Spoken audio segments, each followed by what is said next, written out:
Break के बाद मैं आप सबका वापस स्वागत करता हूं। महाराज जी, यहाँ पर एक और प्रश्न निकल के आ रहा है। वो प्रश्न ये है कि जो व्यक्ति है, मानव है, अब उनको इस जीवन में जो ये जीवन मिला है, एक अच्छा और परफेक्ट लाइफ उनको जीनी है, और बचपन से ही हम ये चाहते हैं कि बचपन से ही उनको एक अच्छी डायरेक्शन मिल जाए, अच्छी दिशा मिले। और छोटे मोटे सुख दुख तो चलते रहेंगे जीवन में, लेकिन उनको एक ऐसी ट्रेनिंग होनी चाहिए कि वो बचपन से लेके अंत तक एक अच्छा जीवन जी सके। हमें क्या करना चाहिए? मानव के लिए आपकी तरफ से क्या आदेश है, उपदेश है, जिससे एक मानव अच्छा जीवन जी सके? रेलगाड़ी के कई एक चक्के होते हैं, लेकिन पटरी उसकी सही हो, एक पॉइंट भी इधर सुधर नहीं जाए, तब तो इंजन उस दिशा तक पहुंचा देता है जिस दिशा के तरफ में यात्री जाना चाहता है जी। ठीक उसी तरह से हम मनुष्य का जीवन है।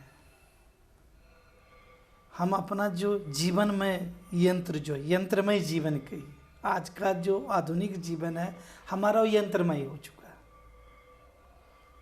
इस यंत्रमय जीवन में सुख दुख को तो भूल जाओ, ये तो सदियों पुरानी कहानी कथा चलती आ रही है, सुनते चले आ रहे हैं।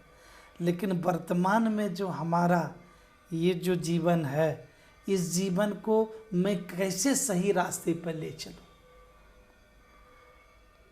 सबसे पहला, जन्म तो ले लेते हैं। जन्म लेने के बाद हमारे परिवार का उत्तरदायित्व होता अच्छी शिक्षा देना।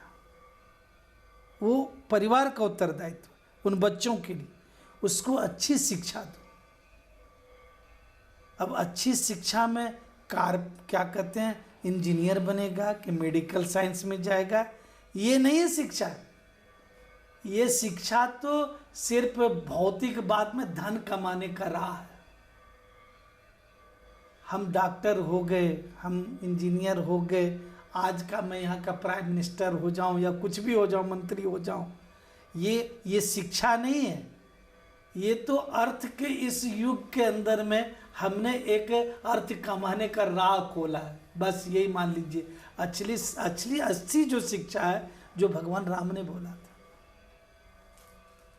धाई धरे गुरु चरण सरोरी, लंका पर सोने पर विजय प्राप्त करने के बाद भी अपने गुरु के पास में आए तो प्रत्यंचा का त्याग करके गुरु के चरण में झुक गए। ये असली शिक्षा है। प्रातः काल उठ के रघुनाथा, मात पिता गुरु नाभई माता, ये शिक्षा है कि प्रातः काल। आज इंजीनियरिंग तो पढ़ते हैं, मैं उन बालक से पूछना चाहता हूं, तुम घर जाते हो तो कितने बार अपने माँ बाप का चरण छूते हो? पढ़ाई का अर्थ ये नहीं है कि मैं अपने चाचा, अपने ताऊ, अपने बाप, अपने भाई का चरण ही छूना छोड़ दूं। अरे चरण नहीं छू सकते हो तो कम से कम मन से तो ऐसे झुक जाओ यार। चरण झुकने का अर्थ होता झुको। एक ज्ञान यही बताता है कि तुमको झुकना सीखना पड़ेगा। जैसे कि आम के मौसम में पेड़ में जब आम लग जाता है तो डालियां झुक जाती, विनीत हो जाती है।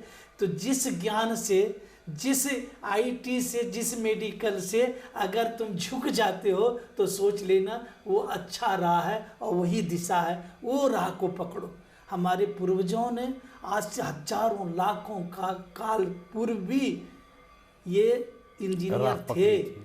ये मैंने कहता हूँ, अगर नहीं थे तो नर नील जो है पानी में पत्थर फेंक दिया और तैर करके पुल बन करके तैयार हो गया। आज हमारा जो है ना, इतना बड़ा कोई इंजीनियर पैदा नहीं हुआ। एक छोटा सा जो है हनुमंत लाल जी के पर्वत उठा के ले आए और जड़ी ऐसे रगड़ दिए। लेकिन क्या है, ये शिक्षा उस समय भी था, लेकिन उस समय में वो शिक्षा में एक आदर्श फन था। वो व्यक्ति जो शिक्षित थे ना, वो झुकना जानते थे। इसलिए मैं तो सिर्फ बच्चों को नहीं कहूँगा, आज के इस परिवेश में जो हमारे माता पिता हैं, हमारे जो श्रेष्ठ हैं, हम अपने बच्चों के सामने ऐसे शब्दों का प्रयोग नहीं करें वो दिग्भ्रमित हो जाए, दिशा से गिर जाए। इसलिए सबसे पहला उस गाड़ी की जो पटरी है ना, वो सीधी होनी चाहिए। वो सीधी होनी चाहिए। और सीधी जब तक नहीं होगी, याद रखिएगा, सरिया सीधी रहती है ना, छत की ढलाई होती है, और सब सरिये घुमावदार हो जाएंगे तो कभी भी छत की ढलाई नहीं होगी और मकान में रह नहीं सकते। इसलिए जो है हमारे जीवन की जो पटरी है, माँ बाप चाहें तो उसकी सीधी पटरी बना सकते हैं, और हम लोग अगर चाहें तो उनके जीवन की पटरी बदल देंगे। और जिस दिन हमारे पटरी शिक्षा का बदल जाएगा ना, तो सोच लीजिए कि स्वयं नाश अपने आप में भी नाश होता है, और हमारे इस सोसाइटी को भी समाप्त कर देता है, हमारे समाज को भी खराब कर देता है। इसलिए इस दिशा चैनल के द्वारा हम तो यही सबको बताएंगे राणा जी, कि आप लोग जहाँ भी रहो और जैसी भी रहो, जिस अवस्था में रहो, एक चीज़ मत भूलना, तुम हर चीज़ पियो, हर चीज़ करो। हम सुबह पीते हैं, शाम पीते हैं, और 8 याम पीते हैं। किसी ने पूछा क्या पीते हो, शबनम पीते हो कि शराब पीते हो? मैं तो सदा हरि नाम का शराब पीता हूँ। तो संसार में बड़ा मत बनो, अगर बड़ा बनना है तो इस पर्वत के सरीखे बनो, जहाँ हजारों जीव जंतु को छाया देता है, पानी देता है, और औषधि भी दे रही है, खाना पीना सब दे रहा है। इसलिए जीवन में कभी भी तुमको बड़ा बनना तो पर्वत बनो, जहाँ से झरने भी निकलती हैं, शीतल शीतल पानी भी देता है। तो शब्द जीवन में ऐसा बोलना जहाँ शीतल शीतल रहे, और उस शीतलता से सबकी आत्मा को आप मुग्ध कर सकते हो, और मुग्धता ही हमारे जीवन का सबसे बड़ा शिक्षा है। महाराज श्री ने बहुत ही सरल वचनों द्वारा अब ये ज्ञान धारा जो इनकी बही, उससे हम सबको लाभ मिला, आप सबको लाभ मिला होगा, इसका मुझे पूरा आशा है। यहाँ पर लर्निंग और 3 बड़े टेक्स हैं। एक तो महाराज ने कहा कि माँ बाप हमारे लिए सबसे इम्पॉर्टेंट रहते हैं, हमें माँ बाप की सेवा करनी चाहिए, माँ बाप की पूजा करनी चाहिए, बाद में बाकी।